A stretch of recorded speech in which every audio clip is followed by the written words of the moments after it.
മറ്റൊന്ന് പ്രസവിച്ച ഉടനെ ശ്രദ്ധിക്കേണ്ട കാര്യങ്ങളിൽ മുത്തുനബി പറയുന്നത് മാതാപിതാക്കളുടെ മേൽ മക്കൾക്കോടുള്ള ചുമതലകളിൽ പ്രധാനപ്പെട്ട 2 കാര്യങ്ങൾ മുത്തുനബി പറയുന്ന ഹദീസിൽ കാണാം. അവരുടെ പേര് നന്നാക്കലാണ്. ഒന്ന്, പേര് നല്ല പേരിടണം. അത് മാതാപിതാക്കളുടെ കടമയാണ്. കാരണം പേരിൽ വലിയ സ്വാധീനമുണ്ടെന്ന് സൂചിപ്പിക്കുന്ന എത്രയോ ഹദീസുകളുണ്ട്. പേരിൽ ഏറ്റവും നല്ല പേര് അബ്ദുള്ള എന്ന പേരാണ്. അബ്ദുള്ള കഴിഞ്ഞാൽ പിന്നെ അബ്ദുർ റഹ്മാൻ എന്ന പേരാണ്. മുഹമ്മദ് നബി സല്ലല്ലാഹു അലൈഹി വസല്ലമ തങ്ങളുടെ പേരും ഏറ്റവും ശ്രേഷ്ഠതയുള്ള പേരാണ്. മുഹമ്മദ് എന്ന പേരിന് പവിത്രതയുണ്ട്, അഹ്മദ് എന്ന പേരിന് ശ്രേഷ്ഠതകളുണ്ട്. നബി സല്ലല്ലാഹു അലൈഹി വസല്ലമ തങ്ങളുടെ പേരിനും ശ്രേഷ്ഠതയുണ്ട്.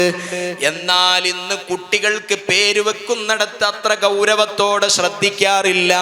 അർത്ഥങ്ങൾ നോക്കാതെ കേൾക്കാൻ രസമുണ്ടോ, എന്നാൽ അതെന്റെ കുട്ടിയുടെ പേര് എന്ന തലത്തിലേക്ക് കാര്യങ്ങളൊക്കെ മാറിപ്പോയിട്ടുണ്ട്. ബഹുമാനപ്പെട്ട നബി സല്ലല്ലാഹു അലൈഹി വസല്ലമ തങ്ങൾ ഒരു സ്വഹാബിയുടെ സമീപത്തുകൂടെ നടന്നു പോകുമ്പോൾ ആ സ്വഹാബിയുണ്ട് ദുഃഖിതനായിരിക്കുന്നു. ഇമാം മുസ്ലിം റളിയല്ലാഹു അൻഹു റിപ്പോർട്ട് ചെയ്യുന്ന ഹദീസിലുണ്ട്, നബി സല്ലല്ലാഹു അലൈഹി വസല്ലമ തങ്ങൾ ആ സ്വഹാബിയോട് ചോദിച്ചു, എന്താണ് നിന്റെ പേരെന്ന് ചോദിച്ചപ്പോ ആ സ്വഹാബി പറഞ്ഞു, എന്റെ പേര് ഹസീൻ. ഹസീൻ എന്നാണ് എൻ്റെ പേര്. ഹസീൻ എന്നാൽ ദുഃഖിതൻ എന്നാണ് അർത്ഥം വരുന്നത്. അപ്പോൾ നബി സല്ലല്ലാഹു അലൈഹി വസല്ലമ തങ്ങൾ പറഞ്ഞു, ബൽ അൻത സഹൽ. നിന്റെ പേര് ഹസീൻ ആണെങ്കിലും ഇനി മുതൽ നീ ഹസീൻ അല്ല, നീ ദുഃഖിതനല്ല, നീ സഹിലാണ്. ഇന്നു മുതൽ നിന്റെ പേര് സഹിലാണ്. സഹിൽ എന്ന് പറഞ്ഞാൽ എളുപ്പം നൽകുന്നവൻ എന്നാണ് എന്ന് നബി സല്ലല്ലാഹു അലൈഹി വസല്ലമ തങ്ങൾ പറഞ്ഞപ്പോൾ ആ മനുഷ്യൻ പറഞ്ഞു, എനിക്ക് എൻ്റെ ഉപ്പ വെച്ച പേരല്ലേ നബിയെ ഹസീൻ എന്ന്, ആ പേര് തന്നെ പോരെ എന്ന് ചോദിച്ചപ്പോൾ നബി സല്ലല്ലാഹു അലൈഹി വസല്ലമ തങ്ങളുടെ ആ വാക്ക് സുബ്ഹാനല്ലാഹ് സ്വഹാബത്ത് രേഖപ്പെടുത്തുന്നു. മരണം വരെ ആ സ്വഹാബിയെ പിന്നീട് ദുഃഖം വിട്ടൊഴിഞ്ഞിട്ടില്ല എന്നാണ്. മരണം വരെ ആ സ്വഹാബിയുടെ ജീവിതത്തിൽ പിന്നെ ദുഃഖമില്ലാത്തൊരു സാഹചര്യം ഉണ്ടായിട്ടില്ല. എപ്പോഴും പേരിന്റെ സ്വാധീനമായി അഇമ്മത്ത് രേഖപ്പെടുത്തുന്നത് കാണാം. പേര് വെക്കുന്നത് നല്ല പേരാകണം. എന്തെങ്കിലും പേര് വെക്കല്ല. ഓരോ ദിവസവും പേരിന്റെ അർത്ഥം ചോദിച്ചിട്ട് ആളുകൾ ഇങ്ങനെ വിളിക്കും. എമിൽ, എസിൽ എന്നൊക്കെ പറഞ്ഞിട്ടാണ് ചിലർ ചോദിക്കുക, ഉസ്താദ് ഇതിന്റെ അർത്ഥം എന്താണ്? അടിസ്ഥാനപരമായി അങ്ങനെ ചോദിക്കുന്നവരോട് എല്ലാവരോടും പറയാണ്, എ എന്ന് പറയുന്ന ഒരു അക്ഷരം അറബിയിലില്ല. എ, എമിൽ, എമിർ ഇങ്ങനെ ചോദിക്കുക. എ എന്ന് പറയുന്ന മലയാളത്തിൽ എ ഉണ്ടല്ലോ, എലി, എരുമ ഒക്കെ പറയുന്ന എ, ആ എ എന്ന് പറയുന്ന ഒരു അക്ഷരം അറബിയിലില്ല. ഡിക്ഷണറിയിൽ പിന്നെ എ എന്ന അക്ഷരം സെർച്ച് ചെയ്താൽ കാണൂല. അപ്പൊ ആമിർ എന്നായിരിക്കും. എമിർ എന്താണ് അതിന്റെ അർത്ഥം നോക്കും. അപ്പൊ ഞാൻ നോക്കിയിട്ട് പറഞ്ഞു കൊടുത്തു, ആമിർ എന്നായിരിക്കും ചിലപ്പോൾ ആ പേരിന്റെ ഉദ്ദേശം. ആമിർ അല്ല, അതെല്ലാവർക്കും ഉള്ള പേരാണ്. എമിർ അത് വേണം, അതന്നെ വേണം. ഇന്നലെ ചോദിച്ചു എമിൽ എന്ന പേരിന്റെ അർത്ഥം എന്താണ്. സോഷ്യോളജി പഠിക്കുമ്പോൾ എമിലി ഡർക്കീമിനെ പഠിക്കേണ്ട, അതല്ലാതെ ഒരു എമിൽ ഞാൻ കേട്ടിട്ടില്ല, അറബി ഭാഷയിലില്ല.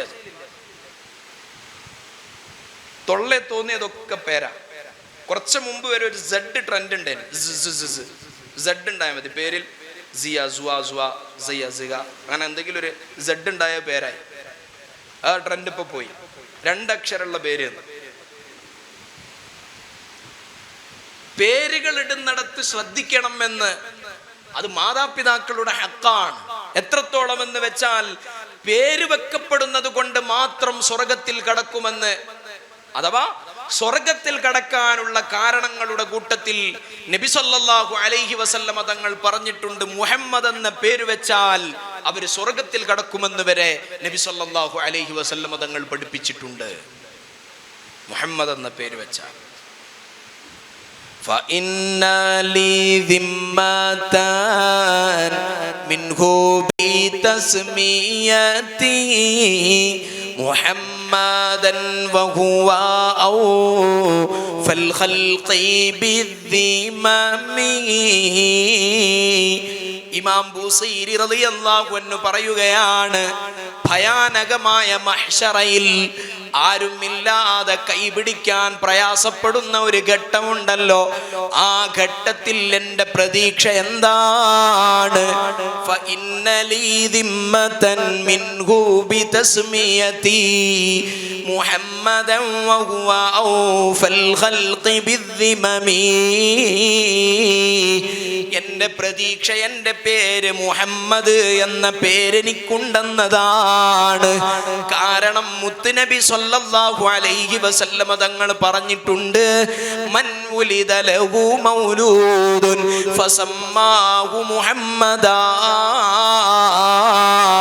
ആർക്കെങ്കിലും ഒരു കുഞ്ഞ് ജനിച്ചു, അവർക്ക് മുത്തുനബിയോടുള്ള ബഹുമാനവും മഹബ്ബത്തും മനസ്സിൽ കരുതിയിട്ട് അവര് മുഹമ്മദ് എന്ന പേരാ കുഞ്ഞിന് വെച്ചാൽ കാന ഹുവ വ മൗലൂദുഹു ഫിൽ ജന്ന. ആ പേര് വെച്ചവനും വെക്കപ്പെട്ട കുട്ടിയും സ്വർഗത്തിലാണ്. നബി സല്ലല്ലാഹു അലൈഹി വസല്ലമ തങ്ങൾ പറഞ്ഞതാണ്. ഇമാം ബൂസൈരി തങ്ങൾ പറയുന്നു, വഹുവ ഔഫൽ ഖൽഖി ബിദ്ദിമമി. വാക്കുകൾ നൽകിയാൽ ഏറ്റവും കൂടുതൽ പൂർത്തീകരിക്കുന്ന വ്യക്തിത്വം അവിടെന്നാണല്ലോ. നബി സല്ലല്ലാഹു അലൈഹി വസല്ലമ തങ്ങളാണല്ലോ അവിടെന്നാണല്ലോ പറഞ്ഞത്, പേര് വെച്ചവനും വെക്കപ്പെട്ടവനും സ്വർഗത്തിലാണെന്ന്. അതുകൊണ്ട് ഞാൻ സ്വർഗത്തിലാണ്, കാരണം എൻ്റെ പേര് മുഹമ്മദാണ്. മുഹമ്മദ് എന്നതാണ് എൻ്റെ പേരെന്ന് ആര് പറയാണ്? ഇമാം ബൂസൈരി റളിയല്ലാഹു അൻഹു പറയാണ്. മുഹമ്മദ് എന്ന പേര് നമുക്ക് അപകർഷതയാണ്. ആ പേരൊക്കെ പഴഞ്ചനല്ലേ, അത് വെക്കാൻ പറ്റുമോ എന്ന ഒരു തോന്നൽ നമ്മുടെ ഉള്ളിലുണ്ടാകുകയാണ്. ഇപ്പൊ പേരിങ്ങനെ മോഡേൺ നോക്കി പേര് നന്നാക്കണം, നല്ല പേരുകളാകണം. അത് ശ്രദ്ധിക്കണം, അർത്ഥം നോക്കണം. തെറ്റായ അർത്ഥങ്ങൾ നമ്മൾ നൽകുന്ന പേരുകൾക്കുണ്ടോ എന്ന് അറിവുള്ളവരോട് ചോദിക്കണം. ഗൂഗിളിൽ നോക്കിയിട്ട് പേരിടാൻ പാടില്ല. ഗൂഗിളിൽ ഒട്ടുമിക്ക പേരിന്റെ അർത്ഥം നോക്കിയാലും ഗിഫ്റ്റ് ഓഫ് ഗോഡ് എന്ന അർത്ഥം കാണും. നിങ്ങൾ നോക്കി, it is A Persian name, the meaning is gift of God എന്നാ പറയാം. ഇതൊരു പേർഷ്യൻ പേരാണ്, ഇതിന്റെ പേര് ദൈവത്തിന്റെ സമ്മാനം എന്നാണ് അതിന്റെ അർത്ഥം. നിങ്ങൾ നോക്കി, ഇതാ അയച്ചുതരും ചിലർ സ്ക്രീൻഷോട്ട് എടുത്തിട്ട് ഗൂഗിളിൽ ഇങ്ങനെ അർത്ഥം ഉണ്ടല്ലോ. ഏതോ വിവരമില്ലാത്തവർ ചിലപ്പോൾ ഗൂഗിളിൽ അപ്ലോഡ് ചെയ്യും. അപ്പൊ അത് കണ്ടിട്ട് പേരിടും. വളരെ മോശപ്പെട്ട പേര് ഇട്ടിട്ട് വരുന്ന ആളുകൾ വരാണ്. സഫീഹ് എന്ന് പേരിട്ടാണ് ഇപ്പൊ എടുത്ത്. സഫീഹ് പറഞ്ഞ പൊട്ടന്ന, ആ കേൾക്കാൻ നല്ല പേരാണ് സഫീഹ്. അപ്പൊ ചിലപ്പോ ഷഫീഅ് എന്ന പേരുണ്ടാവും. ഷഫീഅ് നല്ല പേരാണ്. അപ്പൊ അത് ഭാഷാന്തരം ചെയ്യുന്ന സമയത്ത് അത് സഫീഹാകുമ്പോൾ കുട്ടി എല്ലാവരും പൊട്ടാ എന്നാ വിളിക്കുക. അറബിയിലാണെന്നേ ഉള്ളൂ. അത് ശ്രദ്ധിക്കേണ്ട ചുമതല നമ്മുടേതല്ലേ, മാതാപിതാക്കളുടേതല്ലേ. അങ്ങനെ കുട്ടി വിളിക്കപ്പെടുന്ന ഒരു സാഹചര്യം ഉണ്ടാകാൻ പാടില്ലല്ലോ. അതുകൊണ്ട് പേരിടുന്ന സമയത്ത് നന്നായി ശ്രദ്ധിക്കണം. അതിന് സൈക്കോളജിക്കൽ വശവും ഉണ്ട്. ഒരു കുട്ടിയെ പൊട്ടാ എന്നിങ്ങനെ വിളിക്കുമ്പോൾ അവന്റെ അൺകോൺഷ്യസിൽ ലഭിക്കുന്ന അഫർമേഷൻസ് ഫുള്ള് നെഗറ്റീവ് ആയിരിക്കും. എപ്പോഴും ഞാൻ പൊട്ടനാണെന്നുള്ളൊരു തോന്നലാണ് അവന്റെ ഉള്ളിലേക്ക് ഇങ്ങനെ കൊടുക്കുക, ഉപബോധ മനസ്സിലേക്ക് കൊടുക്കുക. അവൻ പൊട്ടനാണ്ടായി പോകും. അതുകൊണ്ട് മാതാപിതാക്കൾ പേര് വെക്കുന്ന സമയത്ത് മാതാപിതാക്കൾക്ക് കടമയുണ്ട്, കടപ്പാടുണ്ട്. പേര് നന്നാകണം. ഇങ്ങോട്ടിരുന്നോടെ, ചെവി നല്ലതാ. ഇവിടെ അത്ര സൗണ്ടില്ല, നല്ല സൗണ്ട് ഉണ്ട്. അവർക്ക് താങ്ങാടൻ എപ്പുറം സൗണ്ട്. ഇവിടെ ഇരുന്നോടെ, പ്രശ്നമല്ല. ചെവി നല്ല സൗണ്ട് ഉണ്ട്. നിങ്ങളെപ്പോലല്ല, പ്രായമാകുമ്പോൾ കപ്പാസിറ്റി കുറച്ച് കുറയല്ലോ. നിങ്ങൾക്കും സൗണ്ടിൻ്റെ ഇടങ്ങേറുണ്ടോ? ഇല്ലല്ലോ, ചെറിയ ഇടങ്ങേറ്. പ്രശ്നമാക്കണ്ട, കുറച്ചും കൂടിയൊക്കെ കപ്പാസിറ്റി ഉണ്ടല്ലോ. പക്ഷേ ഒരു ചെവി ഇങ്ങനെ പൊത്തിച്ച് ഇടങ്ങേറാണ്, അത് ഭയങ്കര ബുദ്ധിമുട്ടാണ്. അപ്പോൾ പേര് നന്നാക്കണം, പേര് നന്നാക്കണം. അൻയുഹസ്സിന ഇസ്മഹു വ അദബ, മാതാപിതാക്കളുടെ ബാധ്യതകളിൽ പെട്ടതാണ് പേര് നന്നാക്കുക എന്നുള്ളത്. കാരണം ഇത് നമ്മൾ തോന്നിയതുപോലെ ഇങ്ങനെ വിചാരിച്ചതുപോലല്ല മക്കൾ. നന്നാകണമെങ്കിൽ നന്നായിക്കോട്ടെ, നന്നാകണമെങ്കിൽ നന്നാകണ്ട. പണ്ടൊരാൾ പേര് വെച്ചതിനെ കുറിച്ച് പറഞ്ഞേക്കാം. ഞാൻ എൻ്റെ മോൻക്ക് അബു എന്ന പേരിട്ടെന്ന് പറഞ്ഞു.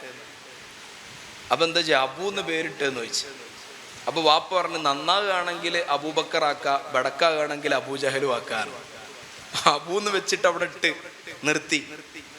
ഇതങ്ങനെ ഗസ്സാക്കാൻ പറ്റുന്ന ഒരു സംഗതിയല്ല. മക്കൾ നന്നാകുകയാണെങ്കിൽ അബൂബക്കറും വടക്കാകണമെങ്കിൽ അബൂജഹലും ഇടാന്ന് വെച്ചിട്ട് ഒരു ഗസ്സാക്കിയിട്ട് മക്കളങ്ങനെ വിടാൻ പറ്റിയൊരു സാധനമല്ല, അമാനത്താണ്. നന്നാക്കണം, നമ്മളെ ഉത്തരവാദിത്താണ്.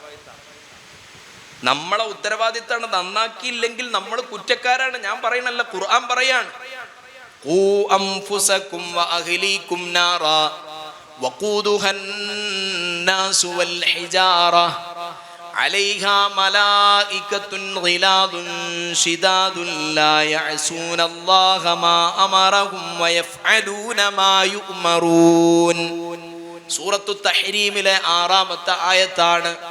അല്ലാഹ് പറയാണ്, ഖൂ അൻഫുസകും വഅഹ്ലീകും നാറാ, നിങ്ങളുടെ സ്വന്തത്തെയും നിങ്ങളെ കുടുംബത്തെയും നരകത്തെ തൊട്ട് നിങ്ങൾ സൂക്ഷിക്കണം. സ്വന്തത്തെ മാത്രല്ല, അങ്ങനെയാണ് നമുക്ക് രക്ഷപ്പെടാം. നമ്മൾ തന്നെ നന്നായി ജീവിച്ചാൽ രക്ഷപ്പെടാം. നമ്മൾ വലിയ ശുചായികളാവും. മഹല്ല് കമ്മിറ്റി, മദ്രസ കമ്മിറ്റി, സംഘടനാ കമ്മിറ്റി, എല്ലാ കമ്മിറ്റിൻ്റെയും പ്രസിഡന്റും ഭാരവാഹിത്വത്തിലൊക്കെ നമ്മളുണ്ടാവും. മകനപ്പുറത്ത് MDMA അടിച്ച് നടക്കുന്നുണ്ടാവും.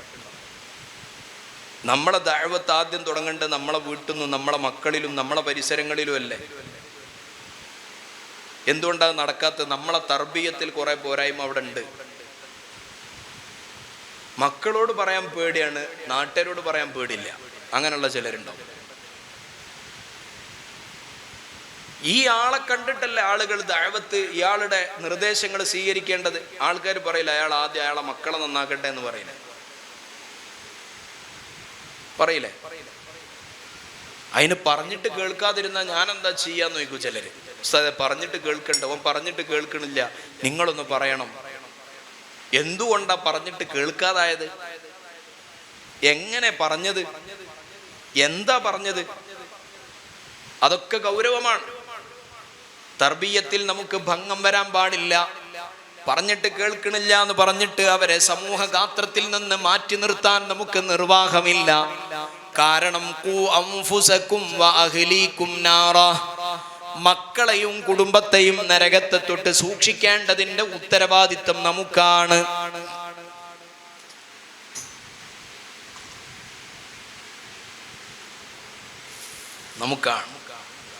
പരിശുദ്ധ ഖുർആനാണ് ഈ ആയത്ത് ഇങ്ങനെ വിശദീകരിച്ചു കൊടുത്തുകൊണ്ട് റസൂലുള്ളാഹി സ്വല്ലല്ലാഹു അലൈഹി വസല്ലം തങ്ങൾ ഇങ്ങനെ വിശദീകരിക്കാം. ഈ ആയത്ത് അവതരിച്ചപ്പോൾ വഖൂദുഹൻ നാസു ബിൽ ഹിജാറ, നരകത്തിൽ കത്തിക്കപ്പെടുന്നത് മനുഷ്യരും കല്ലുകളുമാണ് എന്നാ പറയുന്നത്. മനുഷ്യരും കല്ലുകളുമാണ്. അപ്പൊ ഈ സ്വഹാബി ചോദിച്ചു, നബിയെ, ഭൂമിയിലെ കല്ല് പോലെ തന്നെയാണോ നരകത്തിലെ കല്ലുകൾ? അപ്പൊ തങ്ങൾ പറഞ്ഞു, അല്ല, ഭൂമിയിലെ ഒരു പർവ്വതത്തിന്റെ വലുപ്പമാണ്, മലയുടെ വലുപ്പമാണ് നരകത്തിലെ ഒരു കല്ലിന്.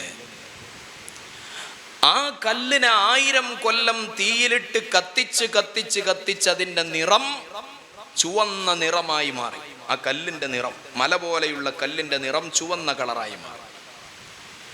വീണ്ടും കത്തിച്ച് അതിന്റെ നിറം വെള്ള നിറമായി മാറി. വീണ്ടും കത്തിച്ചതിന്റെ നിറം കറുപ്പ് നിറമായി മാറി. 1000 കൊല്ലം 3000 കൊല്ലം കത്തിക്കുന്നു കല്ലിനെ. എന്നിട്ടതിന്റെ നിറം മാറി നിറം കറുത്ത നിറമായി ആ കളറുള്ള കല്ലിന്റെ ഇടയിലേക്ക് മനുഷ്യനെ വിറകായി എറിഞ്ഞു കൊടുക്കുന്നു. ആ നരകത്തെ തൊട്ട് നിങ്ങൾ മക്കളെ സൂക്ഷിക്കണമെന്ന് പറഞ്ഞ ആയത്ത് അവതരിച്ചപ്പോൾ സദസ്സിലുണ്ട് കരയുന്നു വയോധികനായ കറുത്ത വംശജനായ ഒരു സ്വഹാബി. ജിബ്രീൽ അലൈഹിസ്സലാം വന്നിട്ട് ചോദിച്ചു, മൻ ഹാദൽ ബാക്കി യാ റസൂലല്ലാഹ്, തങ്ങളെ ഈ കരയുന്ന മനുഷ്യനാരാണ്? നബി സല്ലല്ലാഹു അലൈഹി വസല്ലമ തങ്ങൾ പറയുന്നു, റജുലുൻ മിനൽ ഹബ്ശ, അബ്സീനിയക്കാരനായ നീഗ്രോ വംശജനായ ഒരാളാണ്. ബഹുമാനപ്പെട്ട ജിബ്രീൽ അലൈഹിസ്സലാം പറയുന്നു, അല്ലാഹുവിനെ ഭയപ്പെട്ടുകൊണ്ട് കരഞ്ഞ കണ്ണുകൾ നാളെ ആഖിറത്തിൽ കരയേണ്ടി വരില്ല. ആ മനുഷ്യൻ അങ്ങനെ ബോധം കെട്ട് മരണപ്പെട്ടു പോയി എന്ന് ഇമാം ഖുർത്തുബി റളിയല്ലാഹു അൻഹു രേഖപ്പെടുത്തുന്നത് കാണാം. കാരണം എന്താണ്? സ്വന്തത്തെയും കുടുംബത്തെയും നരകത്തെ തൊട്ട് സൂക്ഷിക്കണം എന്ന കൽപ്പനയാണ്. ആ കൽപ്പനയാണ്. നമ്മൾ വിചാരിക്കും, നമ്മൾ പറയും ഞാൻ പറഞ്ഞിട്ട് കേൾക്കണില്ല, എന്താക്കാനാണ്? ഇമാം ഗസാലി റളിയല്ലാഹു അൻഹു പറയുന്നത് കാണാം, മക്കളെ പഠിപ്പിച്ച്, അദബ് പഠിപ്പിച്ച്, ഇൽമ് പഠിപ്പിച്ച് വളർത്തിയിട്ട് പ്രായപൂർത്തിയാകുന്ന സമയത്ത് അവരെ കൈപിടിച്ചിട്ട് പറയണം, മോനെ ഞാൻ നിന്നെ അദബ് പഠിപ്പിച്ചിട്ടുണ്ട്, നിനക്ക് ഇൽമ് പഠിപ്പിച്ചിട്ടുണ്ട്, നിനക്കിപ്പോഴതാ പ്രായപൂർത്തിയായിരിക്കുന്നു, ഞാൻ നിന്നെ കല്യാണം കഴിച്ചു തരുന്നു, ഇന്നി ബരീഉം മിൻക ഫിൽ ആഖിറ, ആഖിറത്തിൽ നിന്നെ തൊട്ട് ഞാൻ ദൂരത്താണ് ട്ടോ. നീ എന്തെങ്കിലും കാരണത്തിൽ അപകടപ്പെടുകയാണെങ്കിൽ ഞാൻ ഉത്തരവാദിയാണ് എന്ന് നീ പറയരുത്. ഞാൻ നിന്റെ എല്ലാ ഹക്കുകളും നിർവഹിച്ചു തന്ന് നിന്നെ കല്യാണം കഴിച്ചു തരികയാണ്, നിനക്ക് പ്രായപൂർത്തിയായി, ഞാൻ നിന്നെ കൊണ്ടുള്ള അപകടങ്ങളെ തൊട്ട് അള്ളാഹുവിനോട് ഞാൻ കാവൽ ചോദിക്കുന്നു എന്ന് ഒരു കുട്ടിയെ പ്രായപൂർത്തിയാകുമ്പോൾ കൈപിടിച്ച് പറയണം, കല്യാണം കഴിച്ചു കൊടുത്തുകൊണ്ട് പറയണം എന്ന് ഇമാം ഗസാലി റളിയല്ലാഹു അൻഹു ഇഹ്യയിൽ പഠിപ്പിക്കുകയാണ്. അത്രയും ഗൗരവമാണ്. ഞാൻ ചെയ്യണ്ടോ പറഞ്ഞിട്ട് കേൾക്കാൻ ഞാൻ എന്താക്കാനാ? അനെ ചോദിക്കാൻ. പറഞ്ഞിട്ട് അനുസരിക്കണില്ല. അതൊരു സുപ്രഭാതത്തിൽ പറയുമ്പോൾ അവരനുസരിച്ചോളണമെന്നില്ല. അനുസരിക്കാൻ നമ്മൾ ചെറിയ പ്രായം മുതൽ തന്നെ പറയപ്പെട്ട കാര്യങ്ങളിലെല്ലാം നമുക്ക് ജാഗ്രതയും ശ്രദ്ധയും വേണം. മാത്രമല്ല പിന്നീട് ഉമർ ഇബ്നുൽ ഖത്താബ് തങ്ങൾ പറയുന്നു, ലാഇബുഹും സബ്ആ, പ്രസവിച്ചതു മുതൽ 7 വയസ്സ് വരെ കുട്ടികളോട് ഒന്നിച്ചുകൊണ്ട് കളിക്കണം.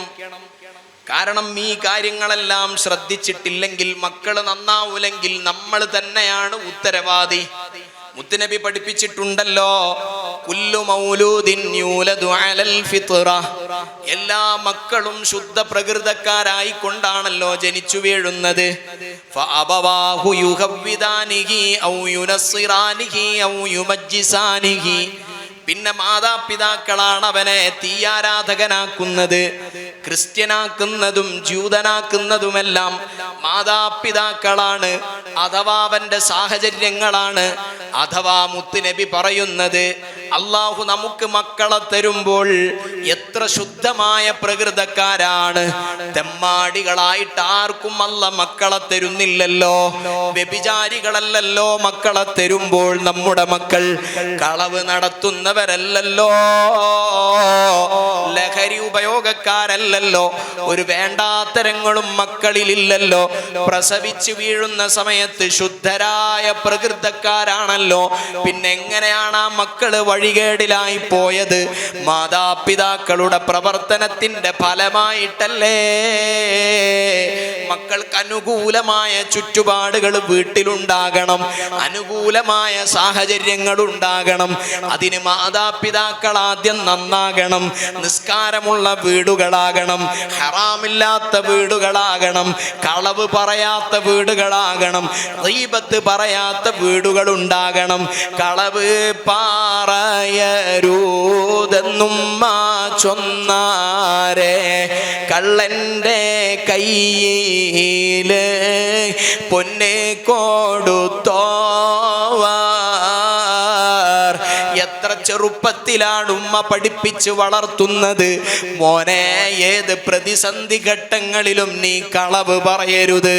ബഹുമാനപ്പെട്ട മുഹയ്യിദ്ദീൻ ശൈഖ് റഹ്മത്തുള്ളാഹ് അവിടുന്ന് ബഗ്ദാദിലേക്ക് യാത്ര ചെയ്യുമ്പോ കൊള്ളക്കാർ അവിടുത്തെ നേരെ ചാടി വീണ് പിടിച്ചടക്കുന്നു, പരിശോധിക്കുന്നു. കയ്യിലുള്ള ദീനാറുകൾ കണ്ടെത്താൻ കൊള്ളക്കാർക്ക് കഴിഞ്ഞില്ല. കൊള്ളത്തലവൻ ചോദിക്കുന്നു, നിന്റെ കയ്യിൽ വല്ലതുമുണ്ടോ? മകൻ പറയുന്നു, അതെ, എന്റെ കയ്യിൽ 40 ദീനാറുണ്ട്. സുബ്ഹാനല്ലാഹ്. കൊള്ളക്കാർക്ക് ഉസ്താദുമാർക്ക് തപ്പിയിട്ട് കിട്ടാത്ത ഈ 40 ദീനാർ എന്തിനാണ് പറഞ്ഞതെന്ന് ചോദിച്ചപ്പോൾ ആ കൊച്ചു ബാലനായ സാലിഹായ മുഹയ്യിദ്ദീൻ എന്ന പേരിൽ അറിയപ്പെടുന്ന അബ്ദുൽ ഖാദിർ ജീലാനി ഖദ്ദസല്ലാഹു സിർറഹുൽ അസീസ് അവർക്ക് പറയാനുള്ളത്, കളവ് പറയരുതെന്നും ചൊന്നാരേ കള്ളന്റെ കയ്യില് പൊന്നെ കൊടുത്തോ. ഉമ്മ പറഞ്ഞിട്ടുണ്ട് കളവ് പറയരുതെന്ന്. ഉമ്മമാരെ കളവ് പറയരുതെന്ന് മാത്രം പറപ്പിച്ചു കൊടുത്തതുകൊണ്ട്, പറഞ്ഞു പഠിപ്പിച്ചതുകൊണ്ട് മക്കള് കളവ് പറയാതിരിക്കില്ല. അതിനാദ്യം വേണ്ടത് നമ്മൾ കളവ് പറയാതിരിക്കണം. ഒരു കുഞ്ഞിനോടൊരു സാധനം കാണിച്ചിട്ട്, മോനെ മോളെ ഇത് കഴിച്ചാൽ, ഭക്ഷണം കഴിച്ചാൽ ഇത് തരാമെന്നു പറഞ്ഞാൽ അത് കളവാണ്. കൊടുക്കാതിരുന്നാൽ പിന്നെ അത് കളവാണെന്ന് നബി സല്ലല്ലാഹു അലൈഹി വസല്ലം. വീടുകളിൽ കളവ് പറയുന്ന വീടാകരുത്. ഉമ്മമാര് മക്കളോട് കളവ് പറയരുത്, ഗീബത്ത് പറയരുത്, മറ്റുള്ളവരുടെ കുറ്റം പറയരുത്. കാരണം കുട്ടികളുടെ ചെറിയ മനസ്സിൽ അത് കണ്ടുകൊണ്ട് പഠിച്ചാൽ പിന്നെ മക്കള് വഴികേടിലാകാൻ അത് തന്നെയാണ് കാരണമായി തീരുന്നത്. അതുകൊണ്ട് ആ വിഷയത്തെ ഗൗരവത്തിൽ നമ്മൾ ശ്രദ്ധിക്കണം. കളവങ്ങനെ പറയുമ്പോൾ മക്കള് കേൾക്കാൻ പാടില്ല. കളവ് പറയാനോ തീരെ പാടില്ല. യാദൃച്ഛികമായി ഹലാലായ സന്ദർഭങ്ങളിൽ കളവ് പറയാൻ പറ്റുന്നതുണ്ട്. ഉദാഹരണത്തിന് ഭർത്താവിന് ഭാര്യയോട് വാങ്ങിയ സാധനത്തിന്റെ മൂല്യം വലുതാക്കി തോന്നിപ്പിക്കാൻ അതിൽ ചെറിയ കളവാകാമെന്ന് ചില സന്ദർഭങ്ങളിൽ പറഞ്ഞതുണ്ട്. എന്നാൽ അത്തരം സന്ദർഭങ്ങൾ പോലും മക്കളെ മുന്നിൽ വെച്ചുകൊണ്ട് സൂക്ഷിക്കണമെന്നാണ്. നന്നായി സൂക്ഷിക്കണം. അവരെ മുമ്പിൽ കളവ് പറയാൻ പാടില്ല. അവർക്ക് നല്ലൊരു അന്തരീക്ഷം നമ്മുടെ വീടുകളിൽ ഉണ്ടാകണം. അതില്ല. ഇശാ മഗ്‌രിബിന്റെ ഇടയിൽ യാസീൻ ഓതുന്നൊരു അന്തരീക്ഷം വീട്ടിലുണ്ടപ്പോൾ ഉമ്മാരെന്നെ ഓൺലൈൻ്റെ ബാക്കിലാണ്. പണ്ട് ഖുർആൻ എടുത്ത് വെച്ച് യാസീനും ഹദ്ദാദും ഒക്കെ ഓതും. ഇന്നിപ്പോൾ നല്ല സുഖമാണ്. ഉസ്താദ് ഓതിക്കോട് ഓണാക്കിയിട്ടാൽ മതി. അപ്പുറത്ത് കറി ഉണ്ടാക്കുക, ചപ്പാത്തി പരത്ത, എന്തും ചെയ്യാം. വേണമെങ്കിൽ കൂടി കൊടുക്കുക. ലാ ഇലാഹ ഇല്ലല്ലാഹ് 4 കൂടും. പിന്നെ ഉള്ളി അരിയും. സുഖാണ്. ചൊല്ലാൻ അറിയുന്നവരൊന്നും ഓൺലൈനിൽ മജ്‌ലിസിൽ പങ്കെടുക്കരുതെന്ന എൻ്റെ പക്ഷം. അഭിപ്രായങ്ങളുണ്ടാകാം. ചൊല്ലാൻ അറിയുന്നവർ അതിനെ ഭവ്യതയോടുകൂടെ ഭക്തിയോടുകൂടെ ഖുർആൻ എടുത്തു വെച്ച് യാസീനോദി കുടുംബങ്ങളിൽ നിന്ന് മരണപ്പെട്ടു പോയവർക്ക് ഇമാമുമാർക്കൊക്കെ ഹദിയ ചെയ്ത് മക്കളെല്ലാം ഇരുത്തി യാസീനോദി ഹദ്ദാദ് റാത്തീബ് ചൊല്ലിയിട്ട് മക്കളെ പഠിപ്പിക്കാൻ വേണ്ടി ഇരുത്തണം. അതൊരു വല്ലാത്ത ഭക്തി നിർഭരമായ വീടായി ആ വീട് പിന്നെ മാറും. മക്കളുടെ പഠനത്തിൽ ബർക്കത്തുണ്ടാകും, പുരോഗതി ഉണ്ടാകും. കാരണം അല്ലാഹു സുബ്ഹാനഹു വ തആല പറയപ്പെടുന്ന ഖുർആൻ ഓതുന്ന വീടിൽ അള്ളാഹുവിൻ്റെ റഹ്മത്തിൻ്റെ മലക്കുകളുടെ സാന്നിധ്യം ഉണ്ടാകുമെന്നും ഹദീസാണ്. ഖുർആനില്ല. നല്ല സുഖമാണ്. ഓൺലൈനായാൽ മൂല്യർ ചൊല്ലിക്കോളും. മൂല്യർക്ക് കായ് യൂട്യൂബിൽ നിന്നും കിട്ടും. നമ്മളാരും കൊടുക്കും വേണ്ട. നല്ല സൗകര്യമാണ്. അപ്പൊ എല്ലാ വിഷയങ്ങളിലും നമ്മളൊരു മാതൃക മക്കൾക്ക് പകർന്നു കൊടുക്കാൻ കഴിയണം. കാരണം ചെറിയ പ്രായം മുതൽ തന്നെ കുട്ടികളുടെ ബുദ്ധി വളർച്ച വരുന്നുണ്ട്. കുട്ടികൾ കണ്ട് പഠിക്കുന്ന സാഹചര്യങ്ങൾ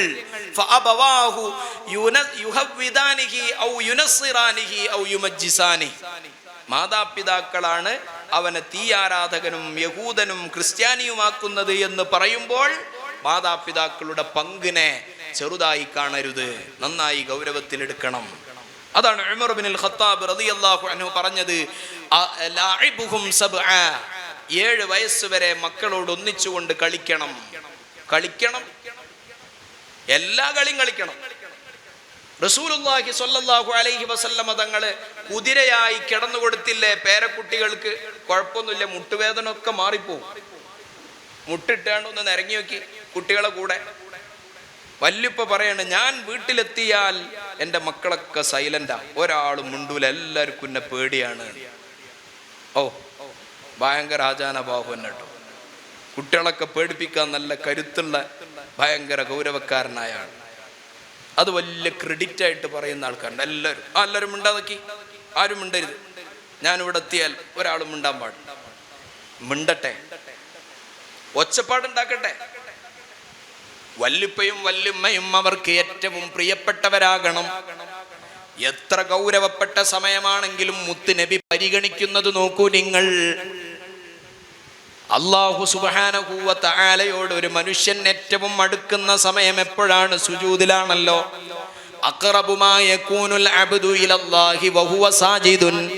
ഒരാൾ അല്ലാഹുവിനോട് ഏറ്റവും ബന്ധമുണ്ടാകുന്ന സമയം സുജൂദിൽ കിടക്കുമ്പോഴാണ്. അപ്പോഴാണല്ലോ നബി സല്ലല്ലാഹു അലൈഹി വസല്ലമ തങ്ങളുടെ പിരടിയിൽ പോയിരിക്കുന്നു ഹസൻ ഹുസൈൻ റളിയല്ലാഹു അൻഹുമാ. തങ്ങൾ എണീക്കുന്നില്ല, തങ്ങൾ അവിടെ തന്നെ കിടന്നുകൊടുക്കുകയാണ്. സുബ്ഹാനല്ലാഹ്, സുജൂദിലാണ് ഇപ്പൊ ഈ പിരടി കിടക്കുന്നതെന്ന് പറഞ്ഞിട്ട് എടുത്ത് തള്ളിയിട്ട് എണീക്കല്ല, അവിടെ തന്നെ കിടന്നുകൊടുക്കുകയാണ് റസൂലുള്ളാഹി സല്ലല്ലാഹു അലൈഹി വസല്ലം. എന്തൊരു നല്ല വല്യുപ്പ! വല്യുപ്പമാരും വല്യുമ്മമാരും മക്കളോടുള്ള ബന്ധങ്ങളിൽ നല്ല സുതാര്യതയുണ്ടാകണം. അത് മാതാപിതാക്കൾ തന്നെയാണ് ഇല്ലാതെയാക്കുന്നത്. വയസ്സായ ആളുകളെ ഒന്നുകിൽ വൃദ്ധസദനത്തിൽ കൊണ്ടയാക്കുക, അല്ലെങ്കിൽ വല്യുപ്പയുടെയും വല്യുമ്മയുടെയും മൂല്യം മക്കളുടെ മനസ്സിൽ കുറഞ്ഞു പോകുന്ന വിചാരങ്ങൾ കുട്ടികളുടെ ഹൃദയത്തിൽ ഇട്ടു കൊടുക്കുകയാണ്.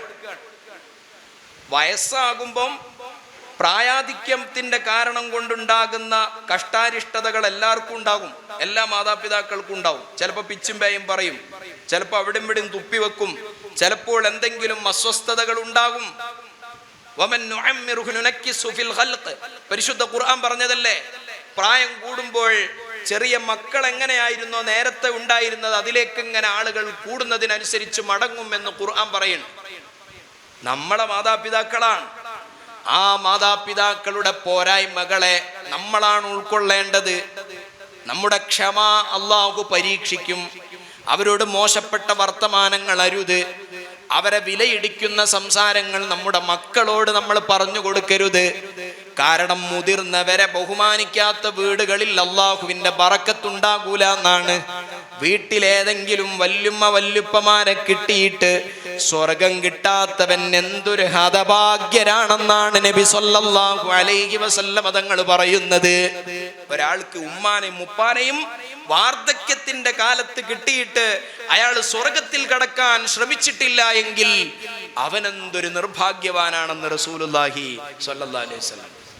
ഈ വയസ്സായ ഉമ്മാനെയും ബാപ്പാനെയും പരിഗണിക്കണം എന്ന് കുട്ടികൾക്ക് പറഞ്ഞു കൊടുക്കേണ്ട പകരം അത് വല്യമ്മ പറഞ്ഞല്ലേ അത് കേൾക്കണ്ട എന്ന് പറയും, അത് വല്യുപ്പല്ലേ അത് നോക്കണ്ട എന്ന് മക്കളോട് പറയും. പിന്നെ എങ്ങനെ മക്കള് നന്നാകുക? ഉമ്മാന്റെ ഉമ്മയും ഉമ്മാന്റെ ഉപ്പയും വാപ്പാന്റെ ഉമ്മയും വാപ്പാന്റെ ഉപ്പയും ഒക്കെ ആരാണ്? സ്വന്തം വാപ്പന്നെയാണ്. അബുൽ അബു അബുൻ, വാപ്പാന്റെ വാപ്പ വാപ്പന്നെയാണ്. വാപ്പ ഇല്ലാതിരുന്നാൽ ആ സ്ഥാനത്ത് കാര്യങ്ങൾ നടത്തിക്കൊടുക്കേണ്ടത് ആരാണ്? വാപ്പയുടെ വാപ്പയാ. സ്വന്തം വാപ്പയുടെ തന്നെ ഹുക്കുമിൽ വരുന്ന, ഉമ്മയുടെ തന്നെ ഹുക്കുമിൽ വരുന്ന ഈ മാതാപിതാക്കളുടെ മൂല്യത്തെ ഇടിച്ചു താഴ്ത്താൻ പാടില്ല. അത്തരം വീടുകളിൽ അല്ലാഹുവിന്റെ ബറക്കത്തുണ്ടാവൂല. ലഅബുഹും സബ്അ, ചെറിയ പ്രായം മുതൽ തന്നെ കുട്ടികളോട് ഒന്നിച്ചുകൊണ്ട് കളിക്കണമെന്നാണ് ഉമർ ബിൻ ഖത്താബ് തങ്ങൾ പറയുന്നു. അപ്പൊ നല്ലോണം സമയം കണ്ടെത്തണം. രാവിലെ ജോലിക്ക് ഇറങ്ങിപ്പോകും, രാത്രി ജോലി കഴിഞ്ഞ് വരുമ്പോഴേക്ക് കുട്ടികൾ ഉറങ്ങിപ്പോവുകയും ചെയ്യും. 5-8 വയസ്സ് വരെ സ്വന്തം മക്കളെ കാണാത്ത, എത്രയോ നേരം സംസാരിക്കാൻ സമയം കിട്ടാത്ത പാരൻസ് ഉണ്ട്. അവരാ പറയുന്നത് മക്കളൊക്കെ തെറ്റിപ്പോകുന്നു, ഞാൻ എന്ത് ചെയ്തിട്ടും കാര്യമില്ലാന്ന്. പക്ഷേ ബുദ്ധിവികാസം നടക്കുന്ന 7 വയസ്സ് വരെ നിന്റെ ഉത്തരവാദിത്തം നീ പൂർത്തീകരിച്ചിട്ടില്ല. മക്കളോട് ഒന്നിച്ച് സമയം കൊടുക്കാൻ കഴിയണം, സമയം കൊടുക്കണം. റസൂലുള്ളാഹി സ്വല്ലല്ലാഹു അലൈഹി വസല്ലം ആ സമയത്ത് നമ്മൾ അവരോട് ദേഷ്യപ്പെടാൻ പാടില്ല, കുറ്റം പറയരുത്, ശാപവാക്കുകൾ പറയരുത്. അത് പ്രത്യേകം ശ്രദ്ധിക്കണം. നമുക്ക് ദേഷ്യം വരുന്നത് നമ്മുടെ മക്കൾ വഴികേടിലാവാൻ കാരണമാകരുത്. നമുക്കൊരു ദേഷ്യം വന്നു, ആ ദേഷ്യം വന്ന സമയത്ത് നമ്മൾ മക്കളോട് പറയാണ്, നീ ഒന്നും നന്നാവൂലടാ, ഹറാം പറന്നു പോകട്ടെ, പണ്ടാറടങ്ങി പോകട്ടെ, അങ്ങനൊക്കെ പറയാ. അബ്ദുല്ലാഹ് ഇബ്നു മുബാറക് റളിയല്ലാഹു അൻഹു താബിഈങ്ങളിൽപ്പെട്ടവരാണ്. ഇമാം അബുൽ ഖാസിം അൽ ഖുശൈരി റളിയല്ലാഹു അൻഹു അർ-റിസാലയിൽ പറയുന്ന സംഭവം കാണാം. അബ്ദുല്ലാഹ് ഇബ്നു മുബാറക് റളിയല്ലാഹു അൻഹുവിന്റെ അടുക്കലേക്ക് ഒരാൾ വന്നിട്ട് പറഞ്ഞു, ശകാ അൻ ബഅദി ഔലാദി, എന്റെ കുറച്ച് കുട്ടികളൊന്നും ഞാൻ പറയുന്നത് കേൾക്കുന്നില്ല എന്ന് അബ്ദുല്ലാഹ് ഇബ്നു മുബാറക് റളിയല്ലാഹു അൻഹു പറഞ്ഞു. അവര് ചോദിച്ചു, നിങ്ങൾ ആ മക്കൾക്കെതിരെ ശാപവാക്കുകൾ പറയാറുണ്ടോ, ദുആ ചെയ്യാറുണ്ടോ? അദ്ദേഹം പറഞ്ഞു, ഞാൻ ചിലപ്പോഴൊക്കെ ദേഷ്യം വരുമ്പോഴോ സാഹചര്യങ്ങൾ കടിമപ്പെട്ടോ എൻ്റെ അടുത്തുനിന്ന് അങ്ങനൊക്കെ ഉണ്ടാകാറുണ്ട്. അപ്പൊ അബ്ദുല്ലാഹ് ഇബ്നു മുബാറക് റളിയല്ലാഹു അൻഹു പറഞ്ഞു, അൻതല്ലദി അഫ്സത്തഹു, നീ ആ മക്കളെ വടക്കാക്കിയാണ്. മക്കൾ വഴികേടിലാവാനുള്ള ഉത്തരവാദി നീ തന്നെയാണ്, വേറെ എവിടെ പോയി നോക്കണ്ട. കാരണം നീ ദേഷ്യം വരുമ്പോൾ പറയുന്ന വാക്ക് മലക്കുകൾ ആമീൻ പറഞ്ഞാൽ, അള്ളാഹു അത് കബൂലാക്കിയാൽ മക്കൾ വഴികേടിലാകാനുള്ള കാരണം നിന്റെ നാവ് തന്നെയാണല്ലോ. മാതാപിതാക്കളുടെ പ്രാർത്ഥനയ്ക്ക് ഉത്തരം നൽകുമെന്നാണല്ലോ. സുബ്ഹാനല്ലാഹ്, നമ്മളിൽ നിന്ന് അത്തരം പ്രയോഗങ്ങൾ ഉണ്ടാകാൻ പാടില്ല. ദേഷ്യം വരുമ്പോൾ പിടിച്ചു നിൽക്കാൻ കഴിയണം. പ്രയാസങ്ങൾ മക്കൾക്കുണ്ടാക്കരുത്. 7 വയസ്സുവരെ മക്കളോട് ഒരു കാര്യവും കൽപ്പിച്ചു കൊള്ളണമെന്നില്ല. 7 വയസ്സുവരെ മക്കളോട് അടിക്കണമെന്നില്ല എന്ന് ഇസ്ലാം പറയുന്നില്ല. കൽപ്പിക്കണം എന്ന് പോലും പറയുന്നില്ല.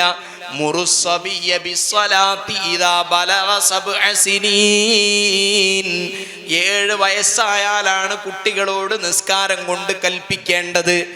അതുവരെയുള്ള സമയത്ത് അവരെ കൂടെ കൊണ്ട് നടന്ന് അവര് കണ്ടു പഠിക്കട്ടെ, അവര് സ്നേഹം കിട്ടി പഠിക്കട്ടെ. അവരോട് ദേഷ്യപ്പെടാതെ അവരോടൊപ്പം കളിച്ചുകൊണ്ടാണ് സമയം വിനിയോഗിക്കേണ്ടതെന്നാണ് ഇസ്ലാമിന്റെ പക്ഷം. എന്നാൽ 7 വയസ്സ് കഴിഞ്ഞാൽ രണ്ടാമത്തെ ഘട്ടം പറയുന്നു. ഉമർ ഇബ്നുൽ ഖത്താബ് റളിയല്ലാഹു അൻഹു അദ്ദിബുഹും സബ്ആ, 7 മുതൽ 14 വയസ്സ് വരെ മക്കളെ അദബ് പഠിപ്പിക്കണമെന്നാണ്. 7 മുതൽ 14 വരെ മക്കളെ അദബ് പഠിപ്പിക്കണം. അപ്പൊ കുട്ടികളോട് പറഞ്ഞു കൊടുക്കണം ചില കാര്യങ്ങൾ. മോനെ, ഒരു സദസ്സിൽ പോയാല് ബാക്കിലല്ല പോയിരിക്കേണ്ടത്, മുന്നിൽ പോയിരിക്കണം. അതിന് മുതിർന്നവർ മുന്നിലിരുന്ന് കാണിച്ചു കൊടുക്കണ്ടേ? മോനോട് അപ്പൊ പറഞ്ഞു കൊടുക്കാം, മോനെ ഇങ്ങനെ ചെയ്യണം, അങ്ങനെ ചെയ്യണം എന്നൊക്കെ പറഞ്ഞു കൊടുക്കാം. സൗമ്യമായി പറഞ്ഞു. പക്ഷെ പറഞ്ഞു കൊടുക്കുന്ന രൂപത്തിൽ ഇപ്പൊ ഭയങ്കര മാറ്റം. പ്രായപൂർത്തി ആകുന്നതിന്റെ മുമ്പ് തന്നെ ഒരു 8-10 8ാം ക്ലാസ്സിലോ അല്ലെങ്കിൽ 7ാം ക്ലാസ്സിലൊക്കെ പഠിക്കുന്ന കുട്ടിയോട് മാതാപിതാക്കൾ പറയെന്താ, പോയി നിസ്കരിക്കടാ, പോയി യാസീനോദടാ, ഒന്ന് വായതുണ്ട് പോടാ. അവിടെ പോകൂല. കാരണം അവരുടെ അൺകോൺഷ്യസ് മൈൻഡിൽ ഈ വാപ്പാക്ക് ഇതൊന്നും വേണ്ട എന്നുള്ളൊരു ചോദ്യം അവിടെ ഉയരും. അല്ല, നിങ്ങൾക്ക് ഇതൊന്നും ചെയ്യണ്ടേ, നിസ്കരിക്കണ്ടേ? പറയൂല, അന്ന് പറയില്ല, കുറച്ച് കഴിഞ്ഞാൽ പറയും. ഇപ്പോൾ ആൽഫ ബീറ്റ ജനറേഷനൊക്കെ പറയും. പകരം പറയേണ്ടത് എന്താണ്? വാ മോനെ, നമുക്ക് പള്ളിയിൽ പോകാം, നമുക്ക് നിസ്കരിക്കാം. വാ മോനെ, നമുക്ക് വഅദിന് പോകാം. വാ മോനെ, നമുക്ക് ഉമ്മാനെ സിയാറത്ത് ചെയ്യാം. വാ മോനെ, വല്യുപ്പാൻ്റെ ഖബറാണിത്, അവിടെ നമുക്ക് എല്ലാ വെള്ളിയാഴ്ചയും സിയാറത്ത് ചെയ്യണം. എന്നിട്ട് അവനെ കൂട്ടിക്കൊണ്ടുപോയി ആ ആദാബുകൾ ചെറുപ്പത്തിലേ പഠിപ്പിച്ചു കൊടുക്കണം. ബുദ്ധി വെക്കുന്ന കാലം മുതലേ നല്ല നല്ല ശീലങ്ങൾ കുട്ടികളുടെ മൈൻഡിലേക്ക് പകർന്നു കൊടുക്കാൻ അതിനെ അദബ് പഠിപ്പിക്കുക എന്ന് പറയാം. ഇനിയിപ്പോൾ എനിക്ക് 7 വയസ്സായാണ്, അല്ല ഇനി 10 വയസ്സായാണ്, 10 വയസ്സായാൽ അടിക്കണം എന്നാണ് ഇസ്ലാമിലുള്ളത്. അപ്പോൾ ഒരു ചൂരൽ വാങ്ങിയേക്കാണ് അറിയിച്ചാല്, ഇനി ഒരു ചൂരൽ വാങ്ങിയേക്കാണ്. ചൂരലിൻ്റെ ആവശ്യമില്ല. നിസ്കരിച്ചിട്ടില്ലെങ്കിൽ അടിക്കണം എന്ന് പറഞ്ഞാൽ നിസ്കരിക്കാത്തൊരു സാഹചര്യം വളരെ റയറായിരിക്കും ഇങ്ങനെ വളർത്തുകയാണെങ്കിൽ. ആ റയർ സാഹചര്യങ്ങളിൽ മാത്രമേ കുട്ടികൾ നിസ്കരിക്കാതെയും പറഞ്ഞു കേൾക്കാതെയും നിൽക്കുള്ളൂ. ഈ 7 മുതൽ 14 വരെ തർബിയത്ത് ചെയ്യേണ്ടതുപോലെ അദബ് പഠിപ്പിച്ചിട്ടുണ്ടെങ്കിൽ മക്കൾ വഴിപിഴച്ചു പോകൂല. അവരെ കൂടെ കൊണ്ടുപോകണം. നല്ല മാതൃകകൾ കുട്ടികൾക്ക് പകർന്നു കൊടുക്കണം. അവരെ നന്നായി ജനങ്ങളുടെ ഇടയിലിട്ട് വഷളാക്കാൻ പാടില്ല. തെറ്റായ കൽപ്പനകൾ അവരോട് പറയാൻ പാടില്ല. നല്ല നല്ല ഉപദേശങ്ങൾ പറയണം, കാണിച്ചു കൊടുക്കണം. ജീവിതത്തിൽ നമ്മൾ 100 വട്ടം പറയുന്ന കാര്യമൊന്നും അതിനെതിരെ ഒരു തവണ നമ്മൾ പ്രവർത്തിക്കുകയും ചെയ്താൽ ആ കുട്ടികൾ അനുസരിക്കുന്നത് പ്രവർത്തിക്കുന്നത് നമ്മളിൽ നിന്ന് കണ്ട കാര്യങ്ങളാകുമെന്ന് ഇമാം ഗസാലി റളിയല്ലാഹു അൻഹു പറയുന്നുണ്ട്. അതാണ് ശരി. നമ്മൾ തന്നെ പ്രാക്ടിക്കൽ ചെയ്ത് നോക്കിയാൽ 100 വട്ടം കളവ് പറയല്ലേ പറയല്ലേ പറയല്ലേ പറയല്ലേ എന്നിങ്ങനെ നമ്മൾ കുട്ടീനോട് പറയാണ് ഓരോ സന്ദർഭങ്ങളിൽ. എന്നിട്ട് നമ്മൾ കളവ് പറയാണ്, കുട്ടി നാളെ തന്നെ കളവ് പറയും. അപ്പോൾ ഉപദേശിക്കുക എന്ന് പറയുന്നത് വാക്ക് കൊണ്ട് ഓറൽ അഡ്വൈസ് മാത്രം പോരാ, തൊള്ളോണ്ട് ഇങ്ങനെ പറഞ്ഞാൽ പോരാ, ജീവിതം കൊണ്ട് നല്ല അദബ് മക്കൾക്ക്. ഇപ്പൊ നമ്മളൊക്കെ മക്കളിൽ പലരും ഈ മജ്‌ലിസിലുണ്ടാവില്ല. ആരാ ഉത്തരവാദി? മക്കളാ. ഈ ജനറേഷൻ മക്കൾ ഇതിലേക്ക് വരില്ല എന്ന് നമുക്കറിയാം. അറിയാമെന്ന് പറഞ്ഞാൽ അവരിതിലേക്ക് ആകർഷിക്കപ്പെടേണ്ട സാഹചര്യങ്ങൾ ഉണ്ടാകണം. അത് ചെറുപ്പം മുതലേ ഇതുമായി ബന്ധപ്പെടുത്തുന്ന മക്കളാണെങ്കിൽ ഈ സദസ്സിലെത്തിണ്ടാവും. നമ്മളിങ്ങോട്ട് കടന്നു പോകുന്നുണ്ടാവും. മക്കൾ എവിടെ എന്നുള്ളത് ഇപ്പം എവിടെ നിൽക്കുന്നതെന്ന് പോലെ നമുക്ക് ആർക്കും ഓർമ്മ ഉണ്ടാവില്ല. എന്നിട്ട് കുറച്ച് 15 വയസ്സായാലും പറയും, ഉസ്താദേ ഓനിപ്പോൾ ആകെ സ്വീപ്പായിട്ടുള്ള ഓൻ്റെ കൂട്ടുകെട്ട് ശരിയില്ല, വീട്ടിലൊന്നും 12 മണിക്ക് 1 മണിക്കൊക്കെയാണ് വീട്ടിലെത്തുന്നത്, എന്താ ഇപ്പം ചെയ്യുക എന്ന് ചോദിക്കും. അതിനാണ് സയ്യിദുന ഉമർ ബിൻ ഖത്താബ് റളിയല്ലാഹു അൻഹു പറയുന്നത് 14 മുതൽ 21 വരെ വസാഹിബുഹും സബ്ആ, അവനോടൊരു കൂട്ടുകാരനെ പോലെ കഴിയണം എന്നാണ് ഉമർ ബിൻ ഖത്താബ് റളിയല്ലാഹു. 14 മുതൽ 21 വരെ പിന്നെ കൂട്ടുകാരനെ പോലെ കഴിയണം. അല്ലാതെ അവനെ അടിച്ചിട്ടോ തച്ചിട്ടോ കുത്തിയിട്ടോ ഒന്നും കാര്യമില്ല. ആ 14 വരെ അദബ് പഠിപ്പിച്ച് 7 വരെ ഒരുമിച്ച് കളിച്ച് 14 വരെ അദബ് പഠിപ്പിച്ച ഒരു കുട്ടി പിന്നെ ഒരു മാതാപിതാക്കളോട് നല്ല നിലക്കുണ്ടാകുക. എല്ലാം തുറന്നു പറയാൻ പറ്റുന്ന ഒരു സാഹചര്യം കുട്ടിയുടെ വീട്ടിലുണ്ടാകണം, പരിസരങ്ങളിൽ ഉണ്ടാകണം. ഏറ്റവും നല്ല കൂട്ടുകാരൻ ഉമ്മയാകണം, ഉപ്പയാകണം. അങ്ങനെ ഒരു അന്തരീക്ഷം കുട്ടിയുടെ സാഹചര്യങ്ങളിൽ ഉണ്ടായാൽ കുട്ടി പിന്നെ വഴിപിഴച്ചു പോകൂല എന്നാണ്. കാരണം പുതിയ കാലം ഇങ്ങനെ തർബിയത്ത് ചെയ്തിട്ടില്ലെങ്കിൽ അപകടകരമായ അവസ്ഥകളിലേക്കാണ് നടന്നു പോയിക്കൊണ്ടിരിക്കുന്നത്. എന്തെല്ലാം സംഭവങ്ങളാണ് നമ്മൾ കേട്ടുകൊണ്ടിരിക്കുന്നത്. താമരശ്ശേരിയിലെ 24 വയസ്സുള്ള ആശിക്കുന്ന ചെറുപ്പക്കാരൻ വിധവയായ തൻ്റെ ഉമ്മയെ കൊടുവാളുകൊണ്ട് നെഞ്ചത്തേക്ക് കുത്തിയിറക്കി കൊലപ്പെടുത്തുന്നു. വെഞ്ഞാറമൂടിൽ അതാ 5 പേരെ കൊലപ്പെടുത്തിയ അഫ്ഫാൻ എന്ന് പറയുന്ന യുവാവിന്റെ കഥ നമുക്ക് വായിക്കേണ്ടിയും കേൾക്കേണ്ടിയും വരുന്നു. എത്രയെത്ര അനുഭവങ്ങളാണ്. സിനിമാ ഫീൽഡിലെല്ലാം വ്യാപകമായി നിലനിൽക്കുന്ന ലഹരികളുണ്ട്. സിനിമാ സംവിധാനങ്ങളെല്ലാം നമ്മുടെ സമൂഹത്തിൽ പ്രചരിക്കുന്ന ചില കാര്യങ്ങളുണ്ട്. ക്രിമിനൽ കുറ്റങ്ങളുണ്ട്, വയലൻസുകളുണ്ട്, ലഹരിയുടെ വ്യാപനമുണ്ട്.